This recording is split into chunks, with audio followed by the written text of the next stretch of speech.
Oui. Donc, le thème de notre partage en ce jour, c'est l'obéissance à la parole de Dieu ou obéir à la parole de Dieu. Voilà. Je crois bien que à l'infinitif, c'est bien. Donc, obéir à la parole de Dieu ou l'obéissance à la parole de Dieu. L'obéissance à la parole de Dieu,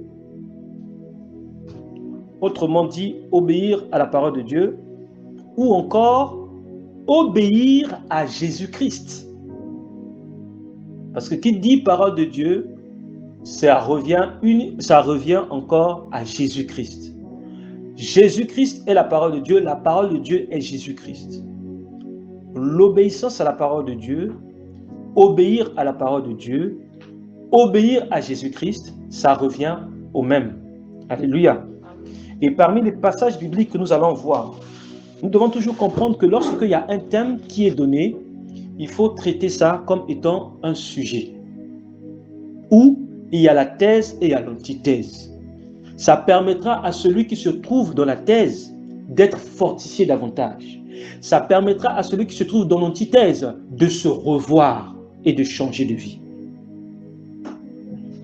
Bien que ça concerne le corps du Christ, mais nous pouvons être invités, nous pouvons recevoir des invités, nous pouvons recevoir des personnes qui ne connaissent même pas Jésus, qui n'ont jamais entendu parler de Jésus, qui connaissent Jésus seulement comme étant un prophète, mais qui ne savent pas que Jésus-Christ est la parole de Dieu. Et que la parole de Dieu, nous devons l'obéir. Et que s'il ne le faisait pas, et que vous voyez Jésus-Christ seulement de cette face-là, comme une pièce d'argent, la face A, la face d'avant, mais il ne voyait pas la face B, la face arrière, il va se retrouver dans une désobéissance sans même savoir, à cause de l'ignorance.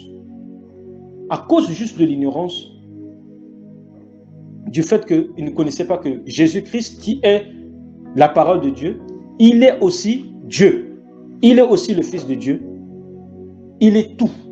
Il est l'alpha et l'oméga. Il est tout. Donc, obéir à la parole de Dieu, l'obéissance à la parole de Dieu et obéir à Jésus-Christ, c'est le même thème. Mais nous devons comprendre que dans ce thème-là, la question que nous allons nous poser, c'est quoi? Qu'est-ce que l'obéissance à la parole de Dieu produit dans la vie d'un enfant de Dieu? Qu'est-ce que l'obéissance à la parole de Dieu produit dans la vie d'une personne? Celui qui obéit à la parole de Dieu, là, qu'est-ce que cela donne après? Celui qui ne produit pas la parole de Dieu, celui qui n'obéit pas à la parole de Dieu, là, qu'est-ce que cela produit aussi? Parce que chacun de nous doit savoir, celui qui obéit à la parole de Dieu, ce que ça produit dans sa vie. Chacun de nous doit savoir, celui qui n'obéit pas à la parole de Dieu, ce que ça produit dans sa vie. Afin que tout le monde soit au même niveau de l'information. Qu'on ne dise pas que le Seigneur Jésus-Christ avait caché la vérité à X, qu'on ne dise pas que le Seigneur Jésus-Christ avait caché la vérité à Y, mais que tout le monde soit informé et que tout le monde se rapproche de la parole de Dieu. Davantage se rapproche tous les jours de la parole de Dieu. Et le premier verset que nous allons parcourir, un verset, le premier verset, nous allons toucher les premiers versets concernant le Nouveau Testament. On va partir du Nouveau Testament à l'Ancien Testament. Et le premier verset que nous allons parcourir, c'est le livre de Jean, chapitre 2. Jean, chapitre 2, à partir du verset 1 à 11. Alléluia. Jean, chapitre 2, à partir du premier verset jusqu'au verset 11. Jean 2, à partir du verset 1 jusqu'au verset 11. Nous allons parcourir aussi le livre de Luc, chapitre 10, verset 20.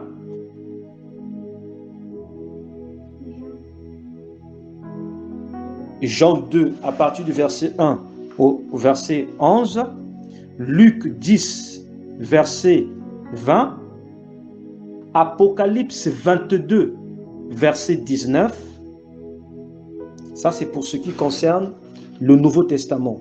Donc, nous avons 3 livres du Nouveau Testament que nous allons explorer, à savoir Jean 2, verset 1 à 11, Luc 10, verset 20, Apocalypse 22, verset 19. Pour ce qui concerne l'Ancien Testament, nous allons parcourir aussi des passages. Exode 32, verset 32 à 33. Exode 32, versets 32 à 33. Ensuite, nous allons parcourir le livre de Daniel 12, verset 1. Et nous allons parcourir Psaume 25. Psaume 25. Psaume chapitre Apocalypse 22, verset 19. Après, nous allons voir Exode 32, verset 32 à 33. Daniel 12, verset 1. Psaume chapitre 25, verset 3 et 10. Donc, verset 3 et 10. Pas verset 3 à 10, mais verset 3 et 10.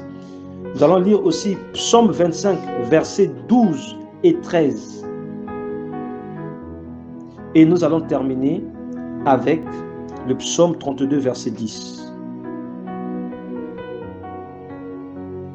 Donc, sans plus tarder, on va commencer à lire le livre de Jean, chapitre 2, versets 1 à 11.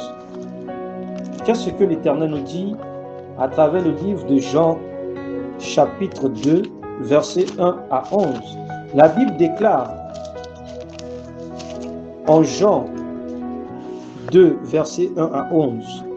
2 jours plus tard, on célébrait des noces à Cana, en Galilée. La mère de Jésus y assistait.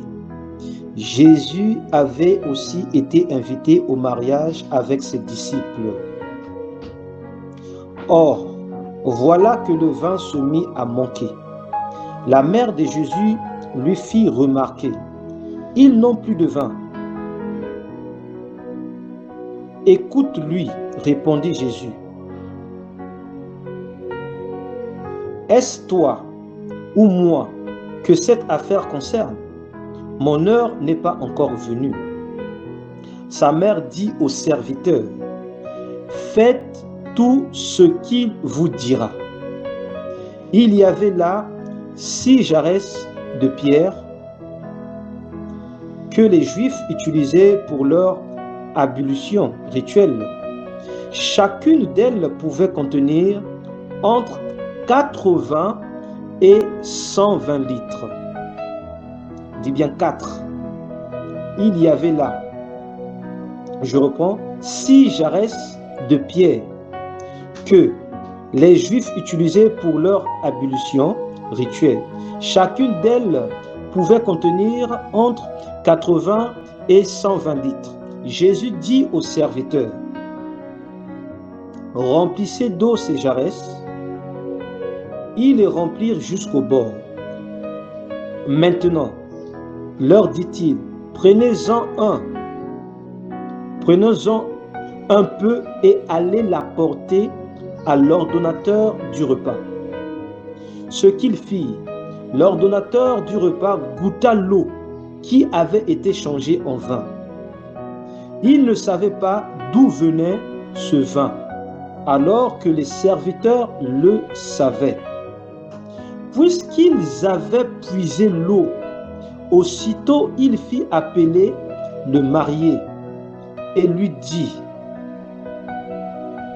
en général, on sert d'abord le bon vin. Et quand les gens sont ivres, on leur donne de l'ordinaire. Mais toi, tu as réservé le bon vin jusqu'à maintenant. C'est là le premier des signes miraculeux que fit Jésus. Cela se passa à Cana, en Galilée. Il révéla ainsi sa gloire et ses disciples crurent en lui. Alléluia. Tu peux lire dans ta version, s'il te plaît. Or, le 3e jour, il y eut une noce à Cana de Galilée, et la mère de Jésus était là. Jésus lui aussi fut invité à la noce, ainsi que ses disciples.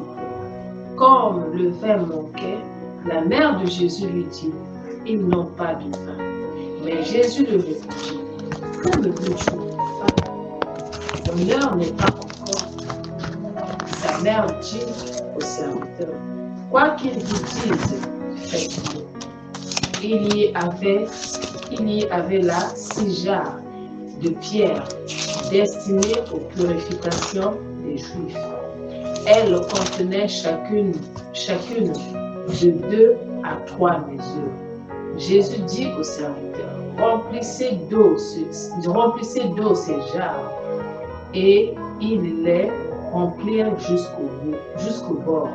Jésus leur dit, maintenant, puisez et portez-en au maître du repas. Ils lui en portèrent, et il goûta l'eau de Jérusalem. Il ne savait pas d'où il venait. À la différence des serviteurs qui avaient posé l'eau. Aussi, il s'adresse au marié et lui dit, tout le monde offre d'abord le bon vin, et lorsque les convives sont gris, le moins bon. Tout le monde offre d'abord le bon vin, et lorsque les convives sont gris, le moins bon, mais toi, tu sont gris, le moins bon. Je comprends même pas ce que je... Tout le monde offre d'abord le bon vin, et lorsque les convives sont gris, le moins bon, mais toi, tu as gardé le bon vin jusqu'à maintenant. Tel fut à Cana de Galilée le commencement des signes de Jésus. Il manifesta sa gloire et ses disciples crurent en lui. Alléluia. Alors, nous allons parcourir le livre de Luc 10. Luc 10, verset 20. Qu'est-ce que la parole de Dieu nous déclare? Lisons cela au nom de Jésus-Christ. La parole déclare dans le livre de Luc 10, verset 20. Ce qui suit. Toutefois, ce qui doit vous réjouir, ce n'est pas de voir que les esprits mauvais vous sont soumis, mais de savoir que vos noms sont inscrits dans le ciel. Je relis.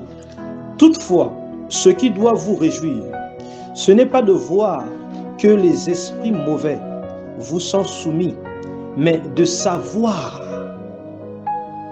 que vos noms sont inscrits dans le ciel. Alléluia. Tu peux lire cela, s'il te plaît?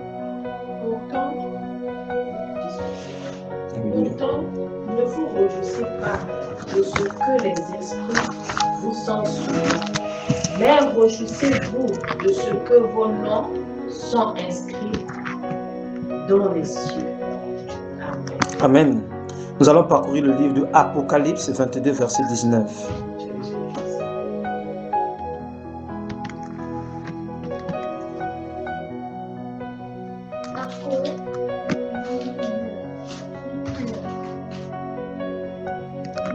Apocalypse 22, verset 19.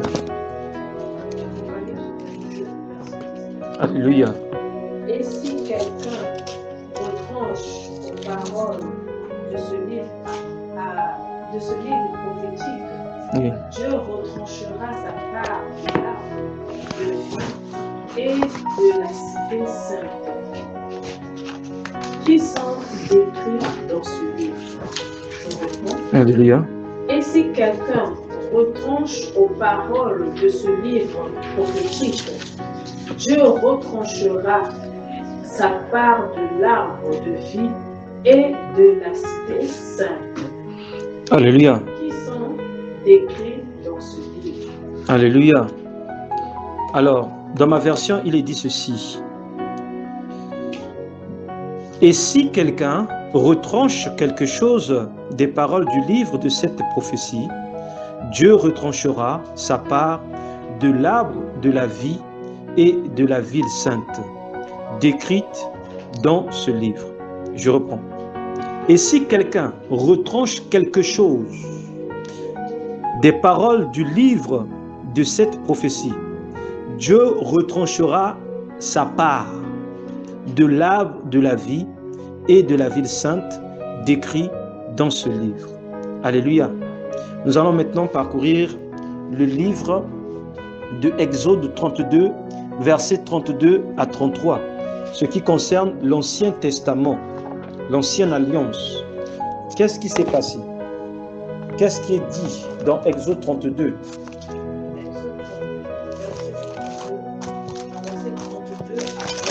Alléluia. Nous-mêmes en armes, nous passerons dans le pays de Canaan, devant le Seigneur. Mais pour nous, le territoire qui sera notre témoin se trouve de ce côté-ci du Jourdain. Moïse donna aux fils de Gad, aux fils de Ruben et à la moitié de la tribu de Manassé, fils de Jonas, fils de Joseph, le royaume de Sion, au roi des Amorites, et le royaume de Og, au roi des Bachans. Ça, c'est quel verset? Verset 33. Non. Ça, c'est quel chapitre? Exode 32. Verset 32 à 33. D'accord. Normalement, tu dois lire « Mais maintenant, veuille pardonner ce péché ». Exode.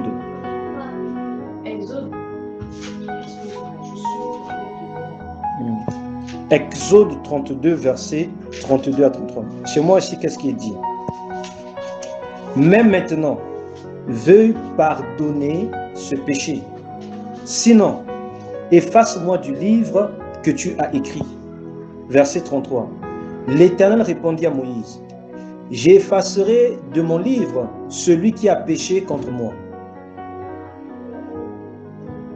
Alléluia. Alors, tu peux lire dans ta version s'il te plaît. Mais maintenant, si tu voulais enlever leur péché,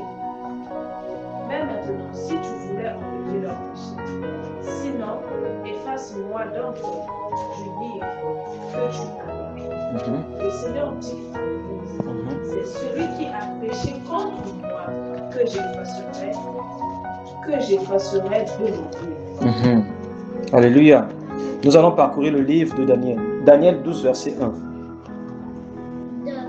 Daniel 12. Dans ton livre, il n'y en a pas jamais. D'accord. Donc, c'est pas grave. Donc, tu pousses à côté de maman, tu vas lire Daniel 12, verset 1. Qu'est-ce que la Bible déclare? Dans ma version, il est dit, en ce temps-là, s'élèvera Michel, le grand chef qui a pour mission d'aider ton peuple. Ce sera un temps de détresse tel qu'il n'y en a jamais eu depuis que des nations existent jusqu'à ce moment-là. En ce temps-là, seront sauvés ceux de ton peuple dont le nom est inscrit dans le livre. Alléluia. Daniel 12, verset 1. Je reprends. En ce temps-là, se lèvera Michel, le grand chef qui a pour mission d'aider ton peuple. Ce sera un temps de détresse tel qu'il n'y en a jamais eu depuis que des nations existent jusqu'à ce moment-là. En ce temps-là seront sauvés ceux de ton peuple dont le nom est inscrit dans le livre. Alléluia. Daniel est après le livre de Ézéchiel. Ézéchiel, Lamentation, Ézéchiel, Daniel. Daniel 12, verset 1. Oui. Daniel 12, verset 1. En ce temps-là, se dressera Michel, le grand prince, lui qui se tient auprès des fils de ton peuple. Ce sera un temps d'angoisse tel qu'il n'en est pas advenu depuis qu'il existe une nation. Alléluia. Jusqu'à ce jour-là, en ce temps-là, ton peuple en réchappera. En ce temps-là, ton peuple en réchappera quiconque se trouvera inscrit dans le livre. Amen. Alors, nous allons parcourir le livre de Psaume 25, verset 3 et le verset 10. Psaume 25, verset 3. La Bible déclare dans ma version: aucun de ceux qui s'attendent à toi ne connaîtra jamais la honte, mais honte à ceux qui te trahissent sans raison. Je reprends. Psaume 25, verset 3. Aucun de ceux qui s'attendent à toi ne connaîtra jamais la honte, mais honte à ceux qui te trahissent sans raison. Verset 10. Toutes les voies de l'Éternel sont amour et fidélité pour ceux qui sont fidèles à son alliance et obéissent à ses commandements. Le même livre, versets 12 et 13. À l'homme qui a du respect pour l'Éternel, l'Éternel montre la voie qu'il doit choisir. Verset 13. Il le fait vivre dans le bonheur et sa postérité possède le pays. Alléluia. Dans ta version, qu'est-ce qui est écrit, s'il te plaît? Aucun de ceux qui t'attendent n'est déçu, mais ils sont déçus et traitent avec leur Toutes les routes du Seigneur sont fidélité et vérité pour ceux qui observent les clauses de son alliance. Un homme craint-il le Seigneur, celui-ci lui montre quel chemin choisir. Il passe des nuits heureuses et sa race possédera la terre. Amen. Nous allons terminer avec le livre de Psaume 32, verset 10. Psaume 32, verset 10. La Bible déclare: ils sont nombreux les tourments qui attendent les méchants, mais les hommes qui ont mis leur confiance en l'Éternel sont comblés par son amour. Alléluia. Beaucoup de douleurs attendent la vie, mais la fidélité entoure celui qui compte sur le Seigneur. Alléluia. Béni soit l'Éternel. Alors, nous allons commencer notre prédication dans le thème de l'obéissance à la parole de Dieu, obéir à la parole de Dieu, autrement dit, obéir à Jésus-Christ. Il est question pour nous les chrétiens de savoir que nous avons comme modèle Jésus-Christ, le modèle par excellence de l'Église et du corps de Christ, c'est le Seigneur Jésus-Christ lui-même. Il a dit dans le livre de Jean, chapitre 14, verset 6, qu'il est le chemin, la vérité et la vie. Et autour de ce partage qui est obéir à la parole de Dieu, nous invite à obéir à Jésus-Christ qui donne la vie, Jésus-Christ qui est la vérité, Jésus-Christ qui est le chemin, le seul chemin par excellence. Alléluia. Et le livre de Jean, chapitre 2, verset 1 jusqu'au verset 11, nous présente parmi les débuts du ministère du Seigneur Jésus-Christ. Alléluia. Voilà. Le Seigneur Jésus-Christ, nous savons que le Seigneur Jésus-Christ avait une vie privée, bien que c'était une personnalité publique. Quand je dis qu'une personnalité publique, c'est-à-dire le Seigneur Jésus-Christ était connu dans tout Israël, parce que son nom a été répandu dans tout Israël. Et si aujourd'hui nous sommes au Sénégal et son nom est connu ici au Sénégal, c'est une personnalité publique. Alléluia. Donc, dans ses débuts de son ministère, le Seigneur Jésus-Christ avait été invité, lui, sa mère et ses disciples. Et nous savons que parmi les disciples les plus proches du Seigneur Jésus-Christ, il y avait Pierre et son frère. Il y avait Jean et son frère. Ils étaient 12. Alléluia. Donc, le Seigneur Jésus-Christ prend l'initiative, étant à Cana, en Galilée, de se joindre aux noces avec sa mère et ses disciples. Et nous avons observé à travers la lecture que nous avons faite les différents événements qui se sont produits au cours de ce mariage-là. La Bible nous enseigne que au cours de ce mariage, le vin va finir. Il n'y avait plus de vin Et la personne qui va remarquer cela, c'est non seulement la mère de Marie, mais aussi les disciples du Seigneur Jésus. Alléluia. La Bible dit bien dans le livre de Jean 2, verset 1 jusqu'au verset 3. Or, voilà que le vin se mit à manquer. La mère de Jésus lui fit remarquer. Donc, la personne qui a fait remarquer au Seigneur Jésus que le vin était fini, c'était la mère du Seigneur Jésus. Celle qu'on appelle Maman Marie.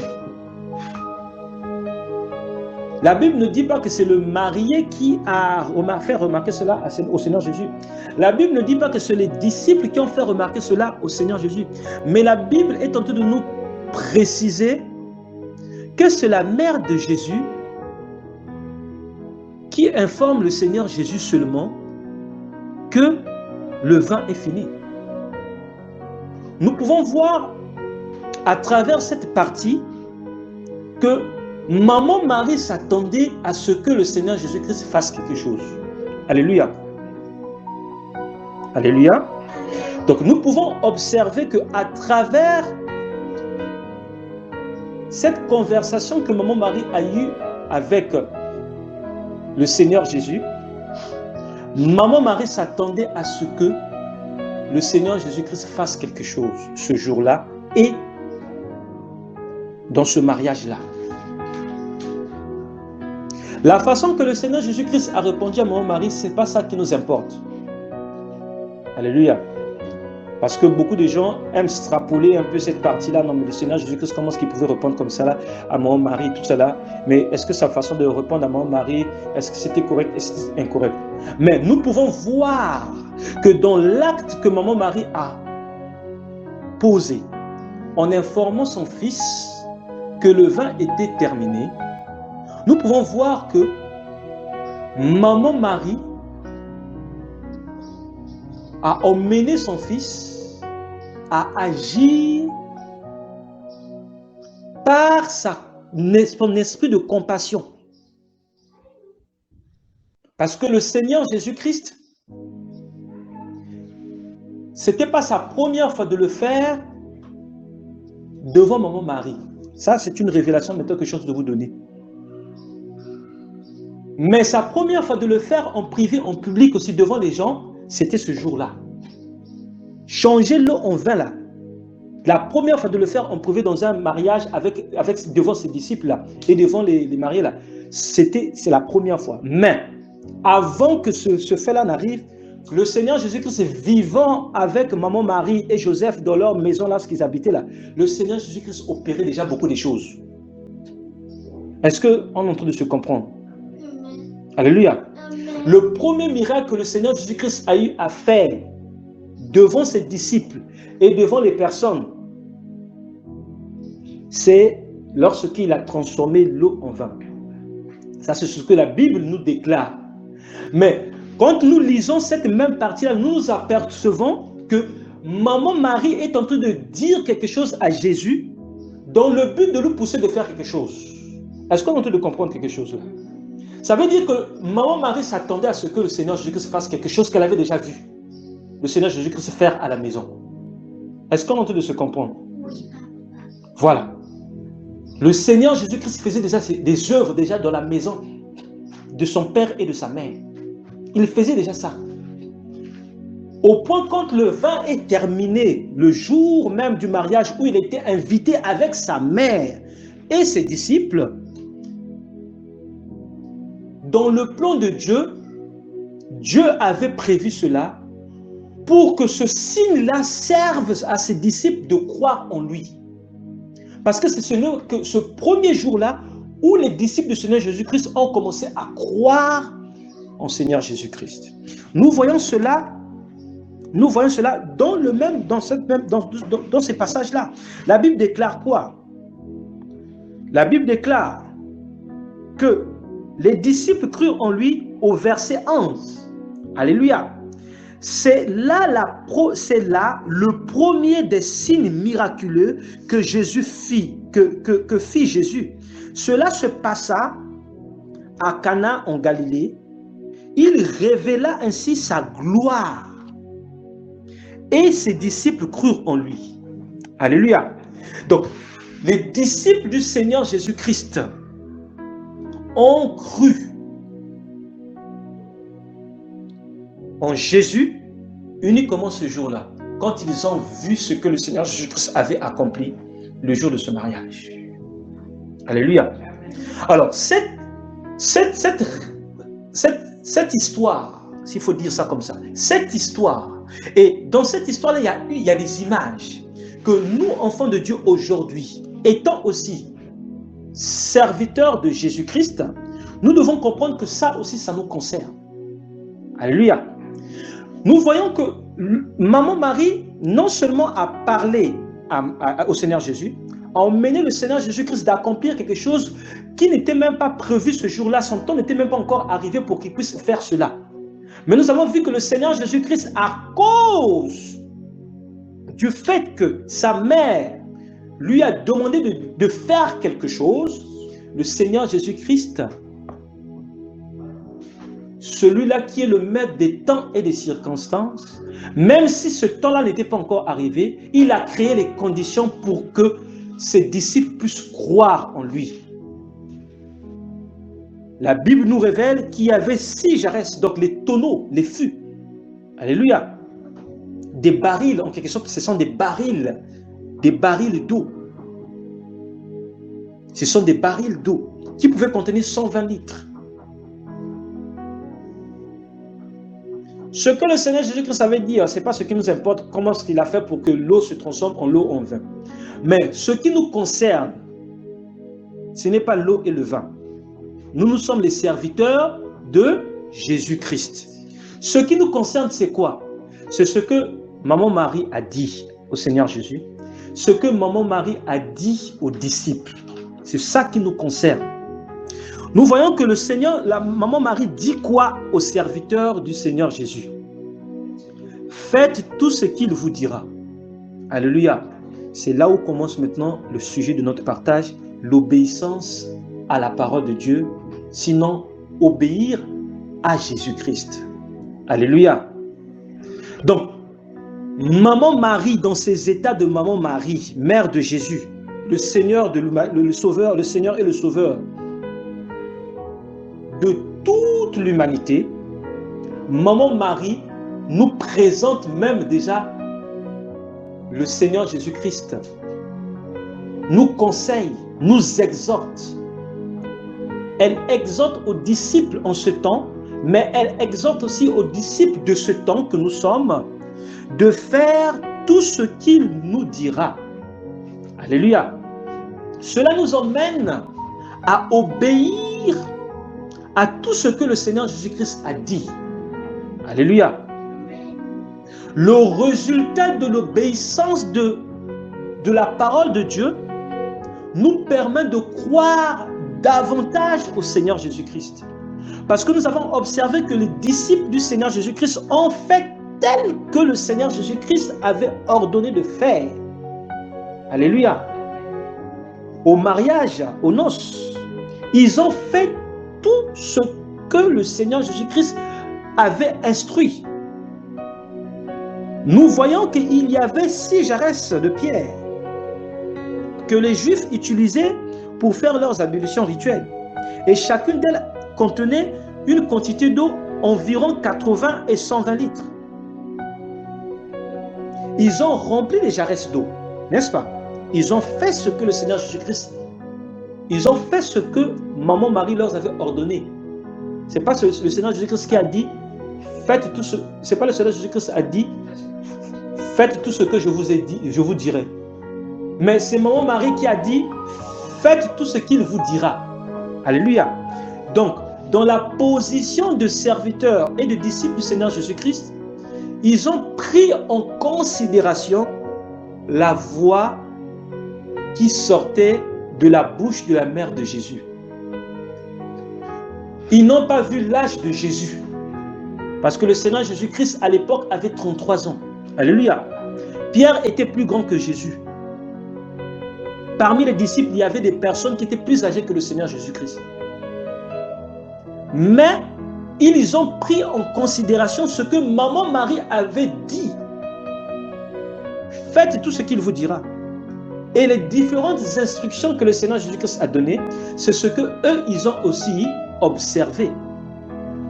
Ils ont rempli les barils d'eau. Alléluia. Et ils ont pris un peu qu'ils ont apporté à l'ordonnateur du repas. C'est sur le chemin qu'ils étaient en train de partir. Et là, le Seigneur est en train de me montrer dans l'image. Quand ils ont pris l'eau dans cette coupe ou dans cette coupe ou dans le verre qu'ils étaient en train d'emmener, eux-mêmes, ils ne voyaient pas que l'eau était déjà transformée en vin. Alléluia.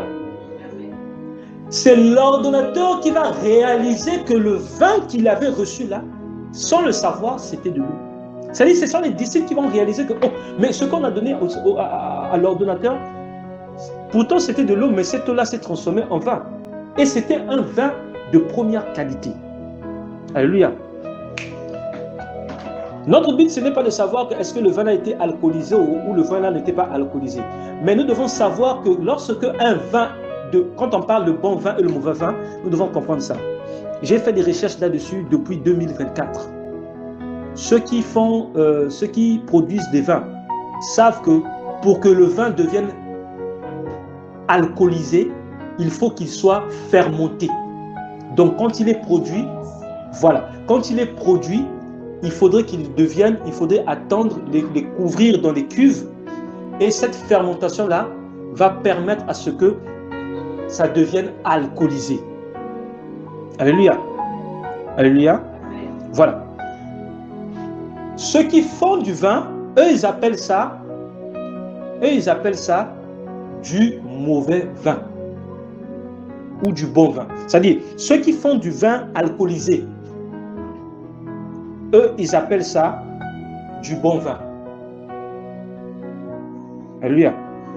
Maintenant, ceux qui font du mauvais, ceux qui produisent le vin avant que ça soit alcoolisé, eux, ils appellent ça du bon vin. Est-ce qu'on est en train de se comprendre?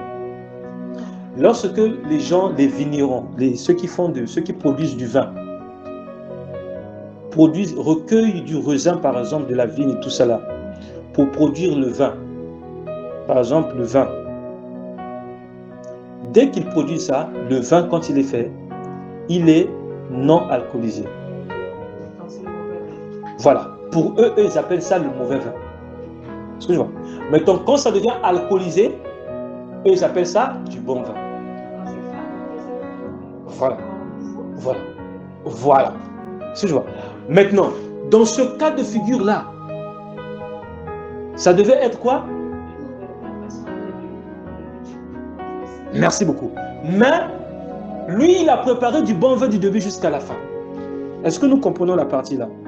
Donc, c'est un miracle qui nous dit tout simplement que l'obéissance à la parole de Dieu nous permet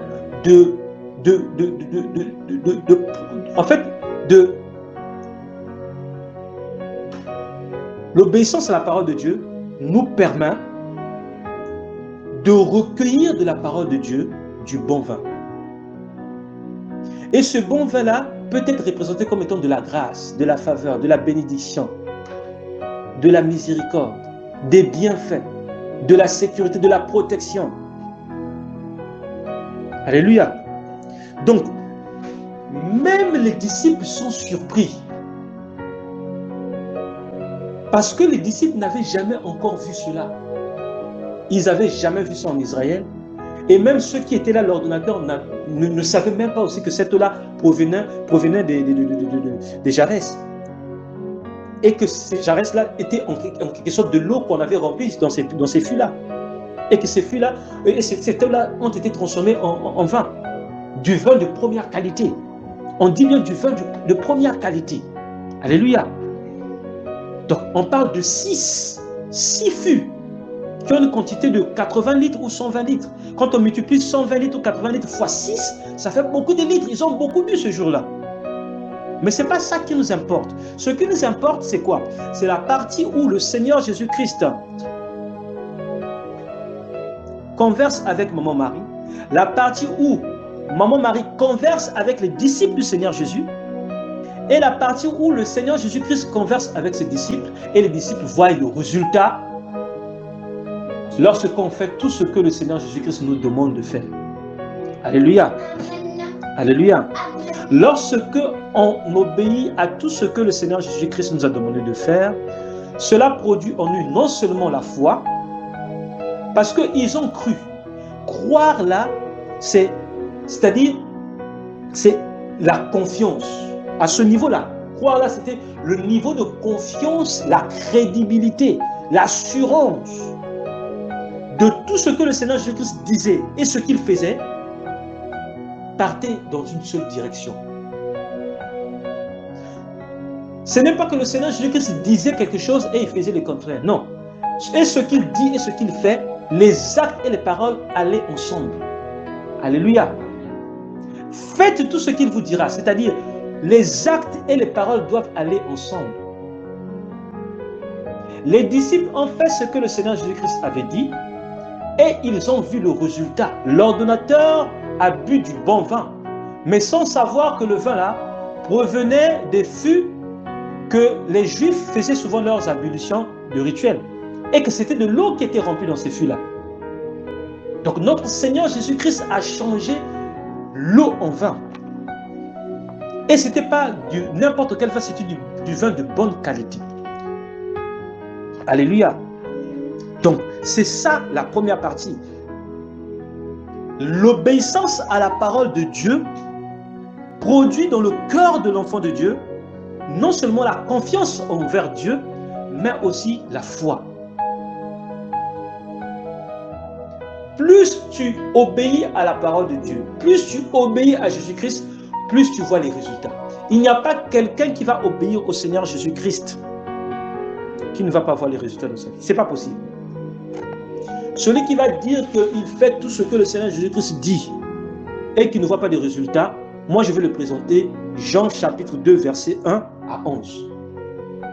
Puisque le Seigneur, Maman Marie lui-même, elle a dit, faites tout ce qu'il vous dira, et le Seigneur Jésus-Christ a donné les directives, et ils ont appliqué ça sans se remettre en question, sans douter, sans poser des questions, même malgré que Pierre posait beaucoup de questions, mais ce jour-là, Pierre a d'abord fait ce que le Seigneur Jésus-Christ avait demandé de faire, avait demandé qu'il puisse faire. Et ils ont vu le résultat. Et cela a produit en eux la foi. Ils ont cru en lui. Croire, c'est mettre sa confiance en ce que la personne a dit et en ce que la personne a fait. Donc croire, il y a deux choses. Parce que le Seigneur Jésus-Christ, il est venu sur terre. Il a dit des choses et il a accompli des choses. Alléluia. Ce que nous sommes en train de voir là, c'est ce que le Seigneur Jésus-Christ a accompli devant les hommes et devant ses serviteurs. Ce sont des actes.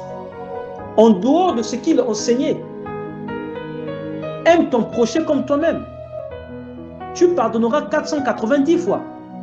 Ça, c'est ce qu'il a dit. Alléluia. Mais ce qu'il a eu à accomplir, eux, ils ont aussi vu ça. Et nous avons aussi vécu ça. Au nom de Jésus-Christ, les démons sont partis. Au nom de Jésus-Christ, la maladie s'en va. Ça, c'est une vérité. Le nom de Jésus-Christ guérit les malades. Le nom de Jésus-Christ chasse les démons. Donc, lui, il nous a donné les directives que nous devons suivre. Et en fonction de ces directives-là, nous-mêmes, nous allons voir les résultats. Ce n'est pas lui qui va voir les résultats dans notre cas, mais c'est nous-mêmes qui allons voir les résultats. Tout ce que Maman Marie nous demande aujourd'hui, depuis, c'est de faire tout ce que le Seigneur Jésus-Christ nous dira. Et là, la parole de Dieu a déjà été annoncée, tout a été accompli. Donc, cette scène-là, elle parle non seulement aux disciples de ce temps-là, mais elle parle aussi aux disciples de ce temps présent.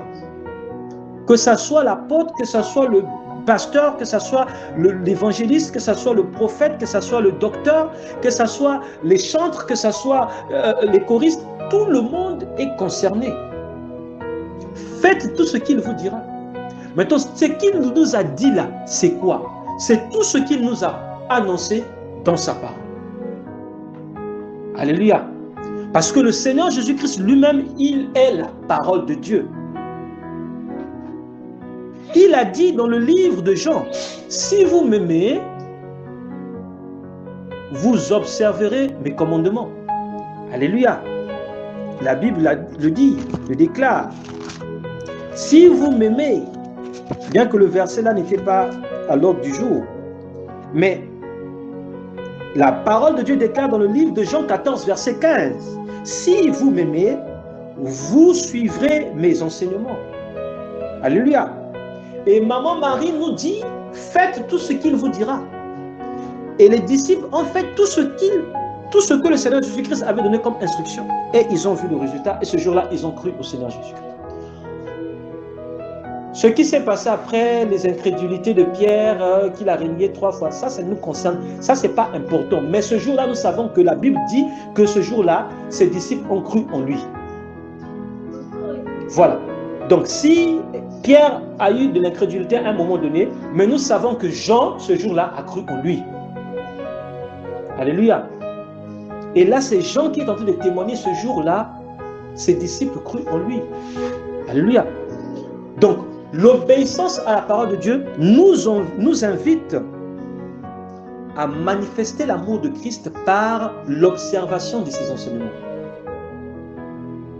L'obéissance à la parole de Dieu nous invite à manifester l'amour de Jésus-Christ par l'obéissance de ses enseignements. Est-ce qu'on se comprend? Celui qui dit qu'il aime Jésus-Christ, c'est celui qui obéit à la parole de Dieu. Et il aura les résultats. Maintenant, qu'est-ce qui se passe lorsqu'on n'obéit pas à la parole de Dieu? Qu'est-ce qui se passe lorsqu'on n'obéit pas à la parole de Dieu? C'est tout un contraire. Si la Bible dit que celui qui croit sera sauvé, mais celui qui ne croit pas, il ne sera pas sauvé. C'est tout simplement ça. L'obéissance à la parole de Dieu produit le salut dans la vie de la personne. Le salut et la grâce.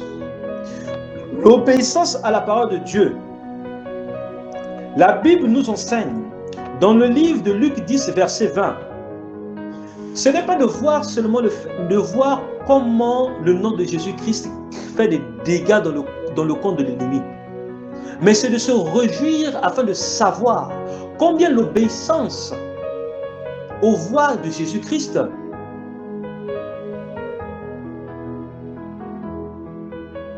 valide notre nom inscrit dans le livre de vie. Est-ce que nous sommes ensemble? L'obéissance à la parole de Dieu, le fait de savoir que nous sommes inscrits dans le livre de vie là, en tant que serviteur de Dieu, servant de Dieu, c'est la chose la plus importante. Normalement. Est-ce que tu suis? Est-ce que nous sommes ensemble? Oui. La chose la plus importante que le Seigneur Jésus est en train de nous dire, ce n'est pas de voir comment les démons étaient en train de sortir des corps des personnes. Comment les démons se soumettaient au nom de Jésus-Christ. Puisqu'au nom de Jésus-Christ, tout genou fléchit et toute langue confesse que Jésus-Christ est Seigneur. Alléluia. Mais c'est de se réjouir du fait que nous obéissons à la parole de Dieu, nous marchons selon les enseignements du Seigneur Jésus-Christ et que nous sommes inscrits dans le livre de vie. Alléluia. Tant que nous marchons selon le Seigneur Jésus-Christ, nous sommes dans la grâce. C'est ça aussi la révélation. Celui qui marche selon la parole de Dieu est dans la grâce. Beaucoup croient que c'est seulement le fait d'être né de nouveau et puis tu retournes dans le monde. Attention, non, non, non, non. C'est tant que tu vis en Christ que tu es dans la grâce. Tant que tu vis en Christ, tu es dans la grâce. C'est ça. Le pouvoir de la grâce, c'est quand tu es en Christ. Ce n'est pas que tu es loin de Christ, non. Le pouvoir de la grâce, c'est quand tu es en Christ. Est-ce que nous sommes ensemble? Nous devons comprendre cela. Tant que tu es en Christ, tu es dans la grâce. Et cette grâce-là produit le salut en toi. C'est pourquoi il dit dans le livre de l'Apocalypse ou dans le livre de Exode, comme nous avons lu tout à l'heure, les disciples du Seigneur, le peuple d'Israël, ça représente quoi? Le peuple de Dieu. Alléluia. Le peuple d'Israël représente le peuple de Dieu. Dans le livre de Exode 32, versets 32 à 33, si nous lisons un peu plus haut, nous allons nous apercevoir que le peuple de Dieu avait commis une abomination. Ils avaient commis une faute, quelque chose que Dieu, en passant par son prophète, avait interdit qu'ils puissent faire. Alléluia. Mais eux, ils ont bravé l'interdit. Ils ont désobéi. Parce que le titre même de ce passage, de ce partage, c'est l'obéissance à la parole de Dieu. Ils ont désobéi à la volonté de Dieu, à la parole de Dieu. Si nous lisons bien le livre de Exode 32, verset 30, ou bien avant, nous allons voir que le peuple hébreu, le peuple de Dieu, a désobéi aux voix de Dieu. Et quand ils ont désobéi aux voix de Dieu, le prophète Moïse, étant parmi les grands intercesseurs de la Bible, les grands intercesseurs du Seigneur, il a vu que non, le peuple là, c'est le peuple de Dieu. C'est seulement son peuple. Je vais implorer la miséricorde de Dieu afin qu'il pardonne ce peuple-là. Parce que lui, il connaissait que Dieu était capable de détruire tout ce peuple-là. Il était capable de détruire son propre peuple et de refaire un nouveau peuple avec Moïse lui-même. Alléluia. Donc, Moïse étant un serviteur de Dieu intègre, non seulement intègre, mais avec de l'amour de son prochain, il a intercédé auprès du Père afin qu'il ne puisse pas détruire son peuple. Et l'une des prières qu'il a eu à formuler au Père, il a dit, si tu les châties, dans ce cas, enlève mon nom dans le livre de vie. Alléluia. Voilà. Est-ce que de nos jours même, est-ce qu'il y a un peu, il y a certainement des personnes qui le font, mais par des sacrifices. Il y a des gens qui le font par des sacrifices, qui acceptent de donner quelque chose de plus important qu'ils ont à quelqu'un qui en a plus besoin.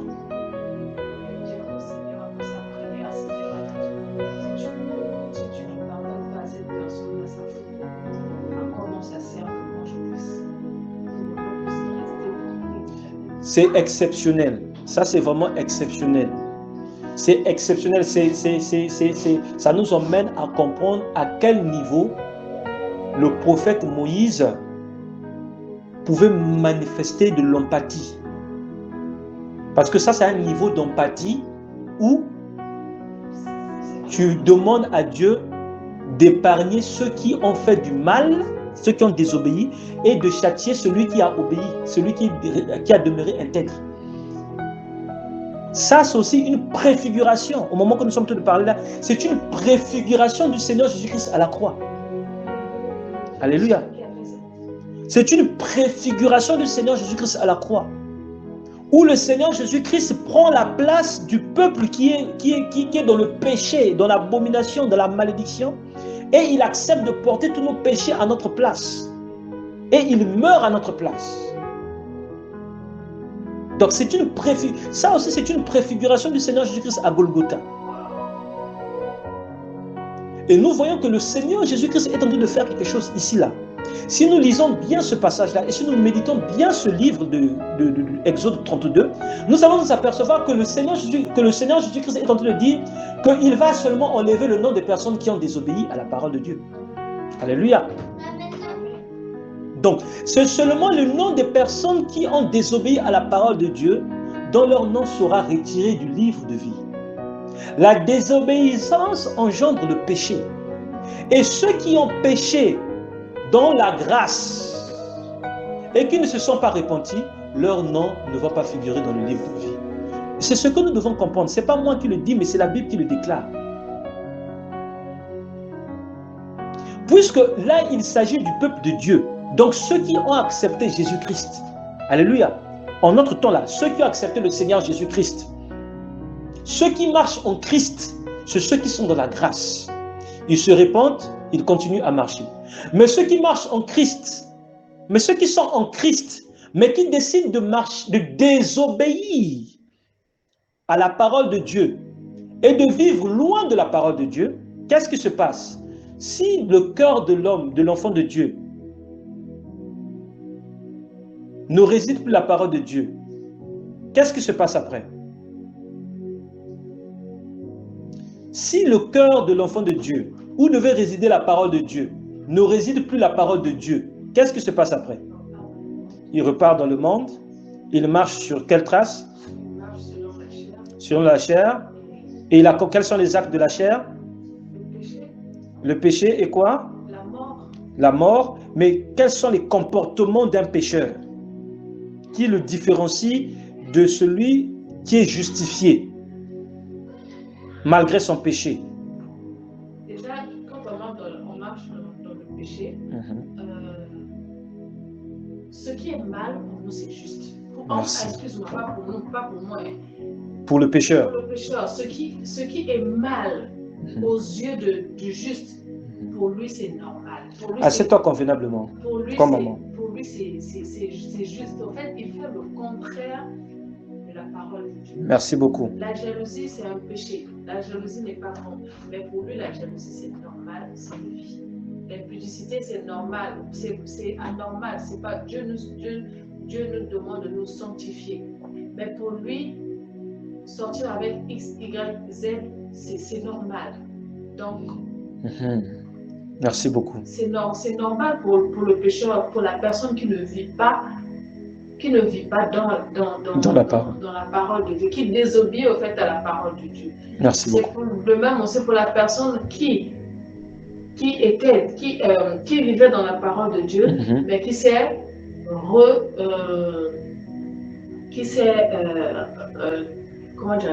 retiré de la vie de prière. Cette personne-là trouvera normal l'ivronerie. Et donc, ce qu'elle ne trouvait pas anormal avant, quand elle était dans le Christ, mais le fait qu'elle désobéit maintenant à la parole de Dieu, elle s'est détachée du sceptre. Pour elle maintenant, enfin, le vol sera normal, la jalousie sera normale. En tout cas, tout ce qui est péché là, pour ne pas tout citer là, pour cette personne-là, ça sera maintenant normal. Et c'est normal pour elle parce qu'elle ne vit plus dans la lumière. Amen. C'est normal pour cette personne-là parce qu'elle n'est plus dans la lumière. Ce qui est, en fait, en Christ, tout ce qui est ténèbres n'existe pas. Amen. Et quand on se détache de la lumière de Dieu, du coup, on noircit tout, en fait, tout devient noir autour de nous et on ne voit plus que ce qu'on fait là, c'est le péché. Même au fond de notre cœur, cette parole-là, parce que l'enfant de Dieu a une voix interne. Amen. Qui lui parle personnellement quand je veux faire quelque chose qui n'est pas mal, ou si je fais quelque chose qui est mal, je ne me sens pas à l'aise. Mais en fait, ce que tu as fait là, c'est pas bon. Mais en fait, ce que tu as fait là, il faut te repentir, Ce que tu as fait là, c'est pas bon.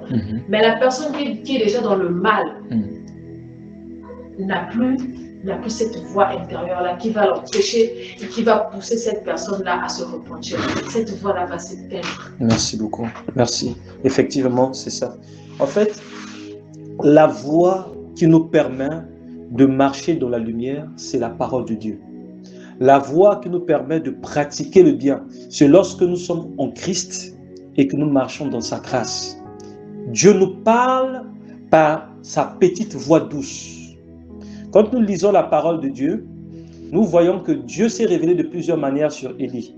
Mais la seule fois que Dieu s'est révélé sur Élie de manière palpable, quand je dis de manière palpable, mais c'était dans la douceur. C'était par une voix douce où le Seigneur a parlé à Élie, par une voix douce. Ce qui différencie entre le chrétien en Christ qui pratique la parole de Dieu et qui obéit à la parole de Dieu, et le chrétien en Christ qui ne pratique pas la parole de Dieu, dans ce cas de figure du peuple de Dieu, c'est quoi? c'est que c'est le chrétien qui obéit à la parole de Dieu porte en lui l'empathie, la compassion et la capacité de connaître ce qui est bon, agréable et parfait pour Dieu, ce qui n'est pas bon, ce qui n'est pas agréable et ce qui n'est pas parfait pour Dieu. Est-ce que nous sommes ensemble? C'est-à-dire, tant que tu obéis à la parole de Dieu, Dieu te donne le discernement de savoir ce qui est bon, ce qui est agréable et ce qui est parfait. Et il te donne aussi le discernement de savoir ça, ce n'est pas bon, ça, ce n'est pas agréable et ça, ce n'est pas parfait. Est-ce que nous sommes ensemble? Dès lors que tu te détaches de la pratique de la parole de Dieu, le bien pour toi devient mal, le mal pour toi devient bien. Est-ce que nous sommes ensemble? Dès lors que tu te détaches de la pratique de la parole de Dieu, donc de l'obéissance à la parole de Dieu, aussitôt tu tombes dans la désobéissance, et en tombant dans la désobéissance, le bien pour toi devient un mal, le mal pour toi devient un bien. Si tu ne te réponds pas, tu vas commencer à construire maintenant des forteresses de cette forme-là. Au point, ça va devenir comme une seconde nature pour toi. C'est pourquoi aujourd'hui, nous pouvons être étonnés de voir certains serviteurs de Dieu qui étaient vraiment intègres, qui aujourd'hui, on se dit, mais comment est-ce qu'il a fait pour se retrouver dans ce chemin? C'est parce qu'il s'est détaché. Ça peut être suite à des situations, suite à des épreuves, suite à des pièges, suite à beaucoup de choses. Parce qu'un enfant de Dieu doit toujours savoir que tous les jours, il est en combat. Le combat peut venir de partout. Donc, quand l'enfant de Dieu se détache, et se détacher, ça veut dire désobéir à la parole de Dieu. On doit comprendre ça. Être attaché au cep, ça veut dire obéir à la parole de Dieu. Être détaché de la parole de Dieu veut dire être détaché du cep. Est-ce que nous sommes ensemble? Et celui qui est détaché du cep est confronté, l'une des premières choses qui viennent, qui l'attaquent, ce sont les pensées. Ce sont les pensées. On doit savoir ça. On doit savoir ça. Ce sont les pensées, parce que l'ennemi, la première chose qui commence à attaquer à un enfant de Dieu, c'est d'abord ses pensées. Il commence d'abord par attaquer les pensées. Et il transforme tes bonnes pensées en mauvaises pensées. Tu commences à penser, tu penses maintenant mal. Et quand tu penses mal, automatiquement la personne devient méchante. Les œuvres que la personne accomplit, ce sont des mauvaises œuvres. La personne qui pardonnait ne pardonne plus. La personne qui priait ne prie plus.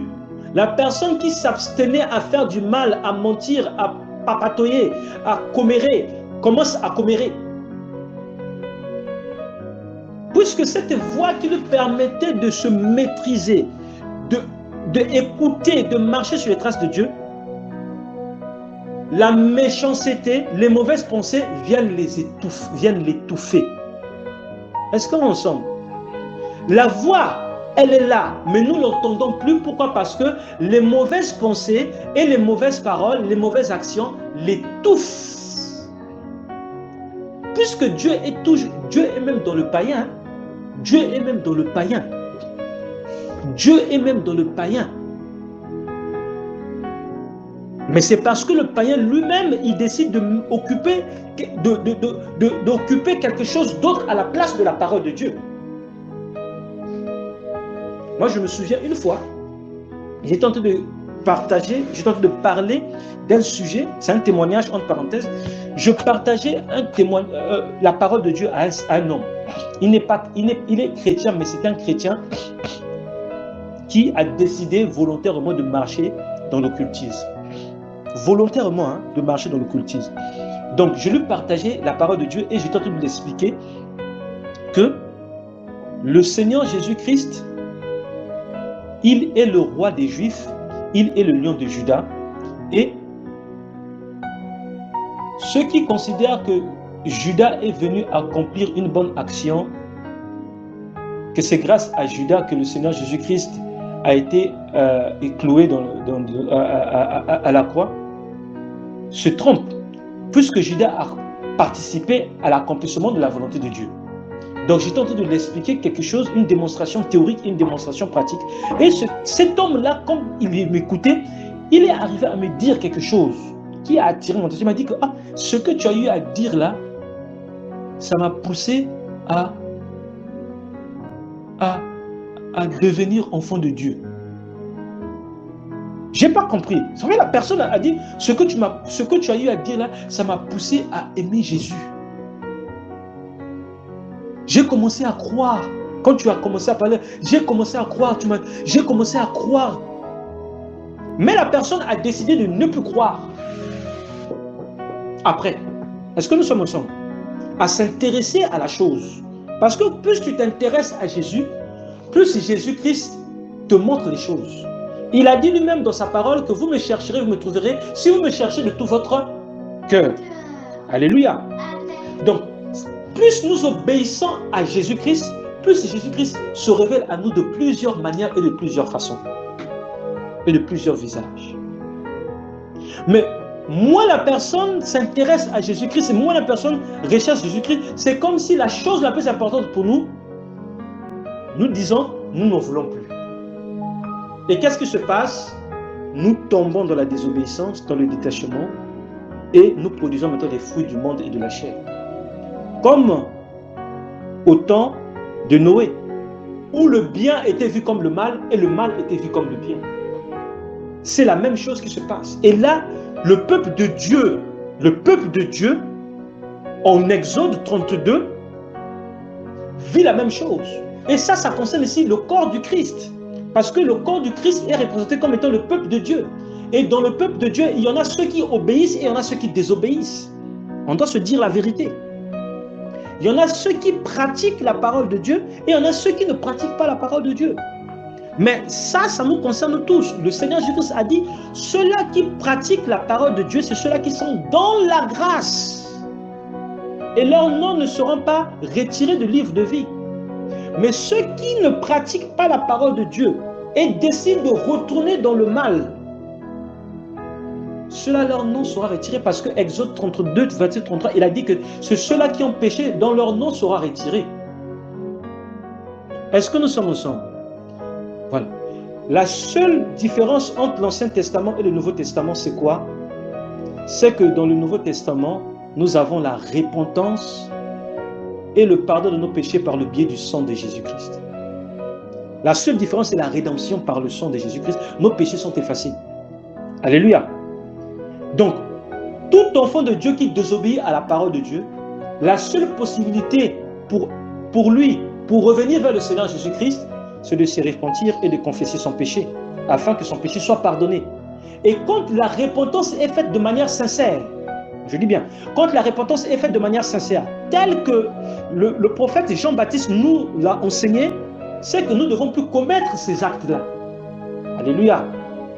Parce que la véritable repentance nous emmène à ne plus pratiquer ces actes que nous avons commis dans le passé ou avant. Alléluia. Alléluia. Donc le Seigneur Jésus-Christ, qui est la parole de Dieu, nous invite à obéir à ses enseignements et à les pratiquer. Parce que celui qui pratique, celui qui écoute la parole de Dieu, et celui qui la garde, c'est-à-dire écouter et garder, ça va de pair. C'est-à-dire, tu peux écouter la parole de Dieu en faisant ton étude biblique, en faisant ta méditation biblique, en écoutant une prédication. Là, tu écoutes. La foi vient, n'est-ce pas? Maintenant, celui qui pratique la parole de Dieu, c'est celui qui la garde. Parce que pour pratiquer quelque chose, il faudrait que quelque chose soit entré en toi et soit conservé quelque part. Alléluia.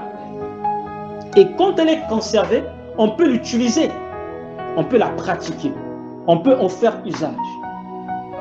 Celui qui pratique la parole de Dieu, c'est celui-là qui, pour Jésus-Christ, considère comme étant celui-là qui m'aime. Et c'est celui qui obéit à ma parole. Donc celui qui, pour lui, il considère celui qui obéit à sa parole comme celui qui pratique sa parole. Mais celui qui ne pratique pas sa parole, lui, il ne le considère pas comme étant celui qui obéit à sa parole. Est-ce que nous sommes ensemble? Donc, qui dit pratiquer la parole de Dieu, c'est obéir à la parole de Dieu, c'est aimer Jésus-Christ. Mais qui dit ne pas pratiquer la parole de Dieu, c'est désobéir à la parole de Dieu et se dire que je n'aime pas Jésus. alors que nous devons tous aimer Jésus. À quoi ça sert d'être entré dans les eaux du baptême et de se retrouver encore dans le monde? À quoi ça sert? À quoi ça sert? À quoi cela sert? Donc, il est important pour nous de comprendre que quand on parle de grâce là, c'est même le fait même d'être en Christ, c'est de pratiquer sa parole.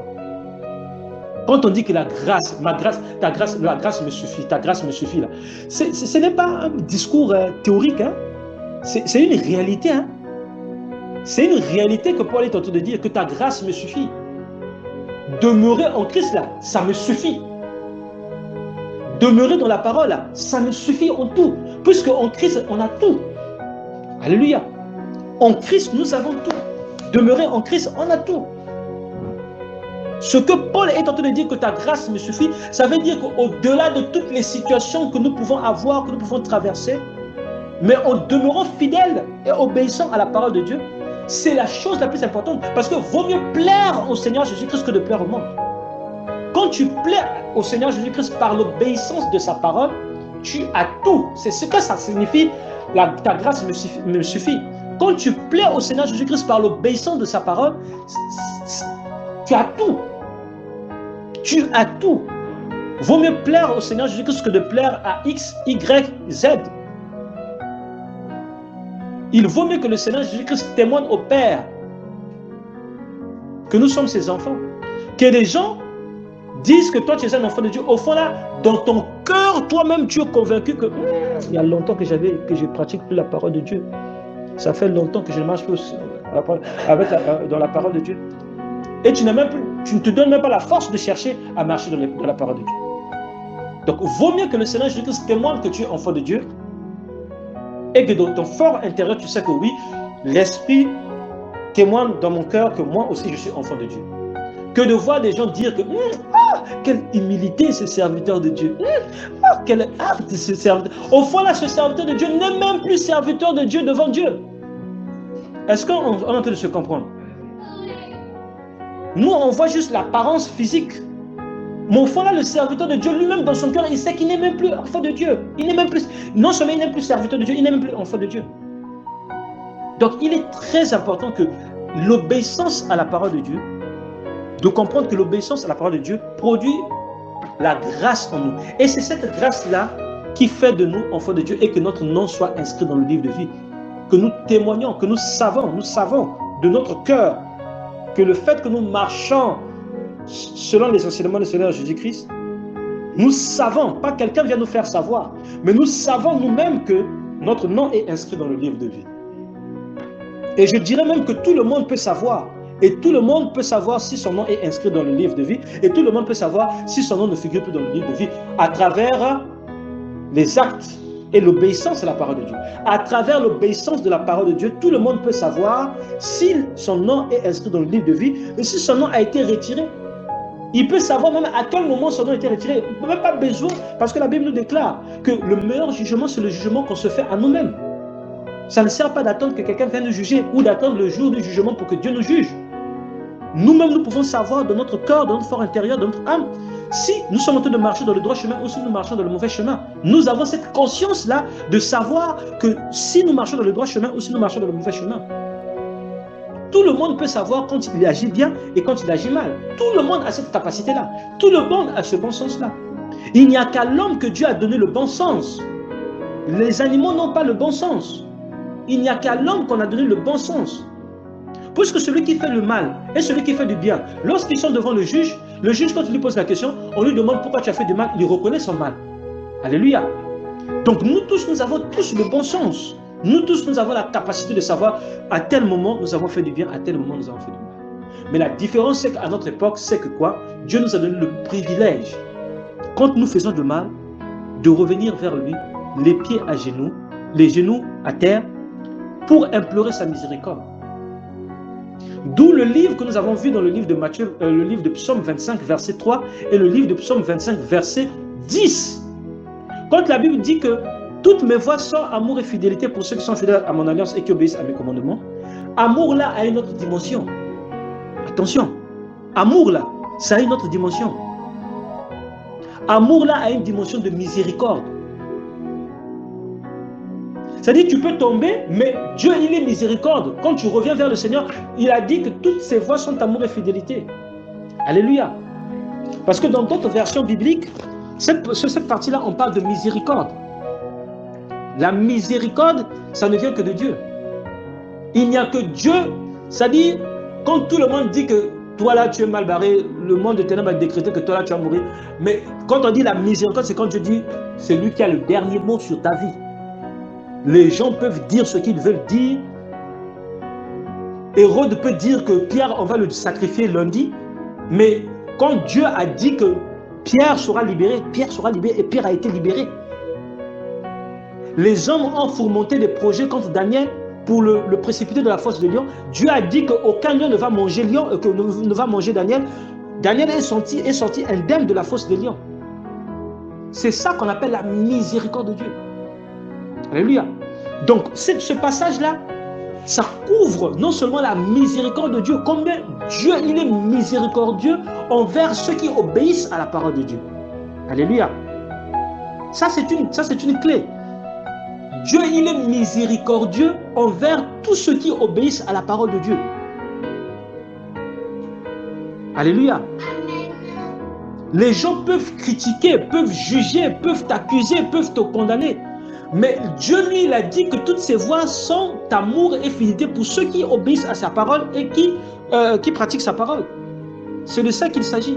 Donc, l'obéissance à la parole de Dieu oblige Dieu de manifester sa miséricorde, de manifester sa fidélité, de manifester son amour dans la vie de cet enfant-là. Alléluia. Tout enfant de Dieu a ce privilège-là. Je dis bien tout enfant de Dieu, du pasteur jusqu'au fidèle, tout enfant de Dieu a ce privilège. Psaume 25, verset 3 et verset 10, ça concerne tout enfant de Dieu et tout fils de Dieu. Puisque ça nous concerne tous. Donc celui qui désobéit maintenant, on intervertit maintenant ce passage-là. Parce que c'est facile à comprendre. On peut comprendre que celui qui obéit à la parole de Dieu, Dieu lui accorde la miséricorde et sa fidélité. Mais celui qui n'obéit pas à la parole de Dieu, c'est clair. Dieu ne l'accorde pas la miséricorde et la fidélité. Et sa fidélité. Puisque sa fidélité implique d'être obéissant à sa parole. Sa miséricorde implique d'être obéissant à sa parole. Est-ce que nous sommes ensemble? Nous, quand nous lisons la Bible, nous devons voir ça dans les deux sens. Qu'est-ce qui se passe lorsque on n'est pas fidèle à sa parole? Lorsqu'on n'est pas obéissant à sa parole? Lorsqu'on n'est pas obéissant à sa parole, on n'a pas droit à la miséricorde. Il faut être d'accord, il faut être clair là-dessus. Lorsque on est désobéissant à la parole de Dieu, toutes les voies ne sont pas miséricorde, toutes les voies ne sont pas fidélité. Au contraire, Dieu dit que je ne t'ai jamais connu, et lui-même il a dit ça dans le livre de Matthieu 7, versets 13 à 14, jusqu'à la fin, jusqu'à 19. Il a dit, je ne vous ai jamais connu. Mais Seigneur, on te disait, Seigneur, Seigneur, on a guérissé les malades, tout cela. Mais il dit que je ne vous ai jamais connu. Pourquoi? Parce que tu n'obéissais pas à la parole de Dieu. Tu prononçais le nom de Jésus, tu délivrais au nom de Jésus, tu guérissais au nom de Jésus, mais tu ne pratiquais pas la parole de Dieu. Pourquoi toutes les voies de l'Éternel vont être miséricorde et fidélité envers toi? Dieu dira que je ne t'ai jamais connu. Est-ce que nous sommes en train de comprendre cette partie-là? Donc, Psaume 25, verset 10, ça concerne tout le peuple de Dieu. La miséricorde et la fidélité que Dieu manifeste envers son peuple doit être réciproque. C'est ce que Dieu est en train de nous dire. Il dit que celui qui sera fidèle, celui qui va obéir à la parole de Dieu, moi, je prends l'engagement de manifester ma miséricorde envers lui et de manifester ma fidélité envers lui. En toutes circonstances, en tout temps, en toute saison. Alléluia. Et la Bible nous déclare, merci Seigneur, dans le livre de Psaume 34, verset 19, que le malheur atteint souvent le juste, mais l'Éternel en délivre toujours. Ça veut dire que toutes les voies de l'Éternel sont amour et fidélité pour ceux qui obéissent à ses commandements et qui sont fidèles à sa parole et qui obéissent à ses commandements. Le malheur peut te toucher, mais l'Éternel va toujours te délivrer. Pourquoi? Parce que Psaume 25, verset 10 avait déjà été libéré. Alléluia. Donc, nous devons comprendre que l'obéissance Tout enfant de Dieu doit être obéissant envers la parole de Dieu. Tout enfant de Dieu doit être obéissant envers le Saint-Esprit. Tout enfant de Dieu doit être obéissant aux voies de l'Éternel. Ce n'est pas seulement une question de dimanche, ce n'est pas une question de samedi, c'est une question de tous les jours et de toutes les nuits. Tous les jours, toutes les nuits, toutes les années, tous les mois, toutes les semaines. L'obéissance à la parole de Dieu, c'est une question de tous les jours que Dieu fait. Parce que chaque jour est une grâce. Alléluia. Chaque jour est une grâce. Donc nous devons prendre conscience de ça, que celui qui désobéit à la parole de Dieu, attends-toi que le Seigneur Jésus-Christ dira que je ne te connais pas, je ne t'ai jamais connu.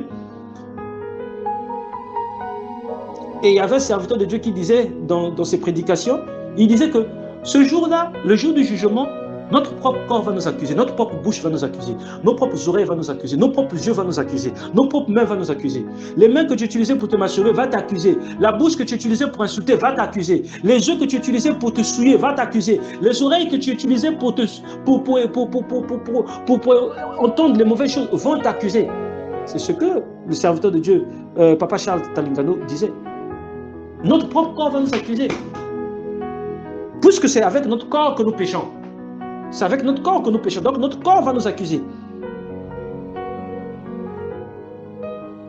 Donc nous devons prendre conscience que l'obéissance à la parole de Dieu produit la miséricorde, la fidélité dans nos vies. Ça produit la grâce de Dieu dans nos vies. Vraiment la grâce de Dieu. Et tout enfant de Dieu doit pratiquer la parole de Dieu. Parce que la conséquence d'un enfant de Dieu qui ne pratique pas la parole de Dieu, c'est quoi? C'est que son nom sera retiré dans le livre de vie. Nous devons savoir ça. Tout enfant de Dieu doit le savoir. Ce n'est pas seulement une question de Exode 32, mais c'est aussi une question de Apocalypse 22. Apocalypse, c'est dans le Nouveau Testament. Et même dans Apocalypse, la Bible déclare qu'il y a des noms qui seront retirés dans le livre de vie. Et il y a des noms qui seront inscrits dans le livre de vie. Alléluia. Donc, tant que nous obéissons à la parole de Dieu, nous sommes sous la grâce. Et le Seigneur Jésus-Christ dira, va confesser que celui-là, c'est mon serviteur. Par ses œuvres, par ses actes, par l'obéissance de sa parole. Le Seigneur Jésus-Christ ne dira pas que celui-là, ce n'est pas mon serviteur, alors que toi, tu pratiques la parole de Dieu dans toute sa forme et dans tous ses fonds. Le Seigneur Jésus-Christ témoigne toujours la vérité puisqu'il est plénitude de vérité. Tant que nous pratiquons la parole de Dieu, tant que nous obéissons à la parole de Dieu, nous manifestons les fruits de la parole de Dieu. Et Psaume 25, verset 10 s'accomplit. Toutes les voies de l'Éternel sont amour et fidélité pour ceux qui sont fidèles à son alliance et obéissent à ses commandements. Donc l'obéissance, c'est une qualité d'un enfant de Dieu. Tout enfant de Dieu a pour qualité l'obéissance. Et l'obéissance, ça produit quelque chose à un enfant de Dieu. J'ai remarqué que l'obéissance, ça produit la soumission à la parole de Dieu. J'ai remarqué ça, que l'obéissance à la parole de Dieu produit la soumission envers la parole de Dieu. En fait, Dieu nous demande de se soumettre à sa parole. Si on se soumet à sa parole, qu'est-ce que ça va produire? Qu'est-ce que ça va produire? Nous allons produire les fruits de la parole de Dieu. Et plus nous allons produire les fruits de la parole de Dieu, plus il n'y aura même plus de place du péché en nous. Jacques 4, verset 7 dit quoi? Soumettez-vous à Dieu. Résistez au diable et il fuira loin de vous. On se soumet à Dieu comment? En obéissant à sa parole. On résiste au diable comment? En confessant la parole. Alléluia. On se soumet à Dieu en obéissant à la parole. On résiste au diable en confessant la parole. Parce que quand tu confesses la parole, tu résistes aux situations, tu témoignes ce que Dieu a fait pour toi, comme le prophète David pouvait le dire, je bénirai l'Éternel, je n'oublierai pas ses œuvres qu'il a faites pour moi. Quand tu confesses la parole de Dieu, c'est comme si tu signais les chèques de tout ce que le diable est en train de faire. Alléluia. Quand tu proclames quand tu confesses Jésus, quand tu confesses la parole de Dieu, quand tu confesses que Jésus-Christ est Seigneur et Sauveur, quand tu confesses les enseignements du Seigneur Jésus-Christ dans ta vie, par des actes et par des paroles, c'est comme si tu signais les chèques de tout ce que le diable est en train d'essayer de faire sur toi. Et qu'est-ce que le diable va faire? À force de confesser la parole de Dieu, qu'est-ce qu'il va faire? Il va fuir loin de toi, puisqu'il va savoir que mais celui-là, j'ai beau le faire, mais lui, dans sa bouche, il a seulement la parole de Dieu. Dans son cœur, il a la parole de Dieu. Je vais ailleurs, et lui, il ira ailleurs. Donc, Jacques 4, verset 7 aussi, c'est clair. Soumettez-vous à la parole, soumettez-vous à Dieu, soumettez-vous à la parole de Dieu. Résistez au diable. Par quoi? Par la prière, par la confession, par l'adoration, par la pratique de la parole de Dieu. Plus nous pratiquons la parole de Dieu, plus nous résistons au diable. Et qu'est-ce que le diable va faire après? Mais le diable va fuir. Le diable va fuir. Puisque le diable, lui, ne supporte pas la vérité. Le diable va fuir. Il dit, ah, c'est le frère là, le frère là, lui c'est seulement un enfant de Christ, lui c'est seulement la prière. Et le frère là, lui c'est seulement la parole de Dieu. Et le frère, lui c'est seulement des versets bibliques. Et le frère là, lui, dès que tu lui demandes quelque chose là, et lui c'est les versets bibliques qui va te lancer. Donc, il fuira loin de vous, il fuira loin de toi. C'est de ça qu'il s'agit, mon frère et ma soeur. C'est de ça qu'il s'agit. C'est de ça qu'il s'agit. Mais celui qui ne se soumet pas à Dieu, qu'est-ce qui se passe? Il faut voir ça toujours dans les deux sens. Celui qui ne se soumet pas à Dieu, il est exposé à quoi?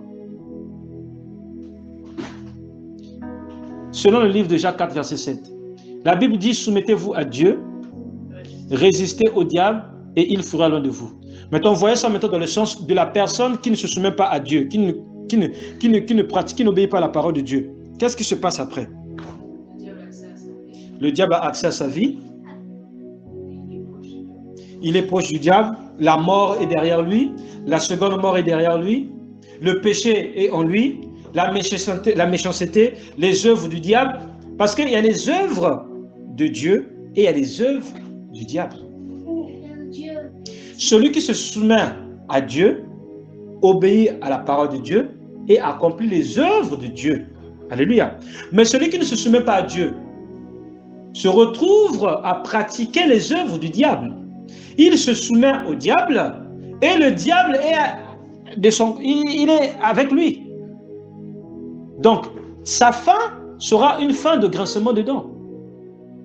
Et non une fin de gloire, mais ça sera une fin de grincement de dents. Donc, c'est tout un système que Dieu a déjà établi. Celui qui marche à l'obéissance de la parole de Dieu, c'est celui-là qui plaît à Dieu. C'est celui-là qui a la capacité de résister au diable. Tous ceux qui ont la capacité de résister au diable sont des enfants de Dieu qui obéissent à la parole de Dieu, à pratiquer la parole de Dieu, à résister au diable par la prière, par la louange, par le témoignage, par le jeûne, par la consécration, par la proclamation de la parole de Dieu. Qu'est-ce que le Seigneur Jésus-Christ a dit dans le livre de Luc 21, verset 36? Veillez prier afin d'échapper à toutes les choses qui arriveront et de paraître debout devant le Fils de l'homme. Comment est-ce qu'on va faire pour apparaître devant le Fils de l'homme tous les jours que Dieu nous donne si on ne demeure pas dans la parole de Dieu? C'est pas possible. Ce n'est pas possible. Pour paraître debout devant le Fils de l'homme, devant le Fils de Dieu, mais il faut être dans la parole de Dieu. Il faut être dans la parole de Dieu. Il faut obéir à la parole de Dieu. Il faut se soumettre à la parole de Dieu. Merci beaucoup. C'était le partage d'aujourd'hui.